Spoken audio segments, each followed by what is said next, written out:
So I want to take a minute and talk to you about passive income, what it really is, because a lot of people truly don't understand, especially my culture. They don't really get it. They just, it's the word, it sounds good. But passive income is money you are making that isn't taxed. Like, you don't have to get taxed on passive income. You won't get taxed on passive income, but you get taxed on earned income. Think about it. So if you're working, no matter if you're a celebrity, if you're a rapper, whatever you're doing, doctor, lawyer, if you're working for your money, you're going to get taxed for your money.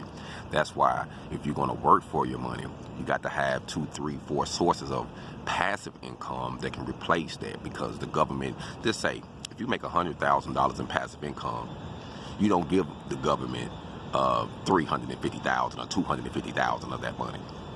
If you work for it, you will. So think about that. Try to figure out ways to make passive income. Hold on.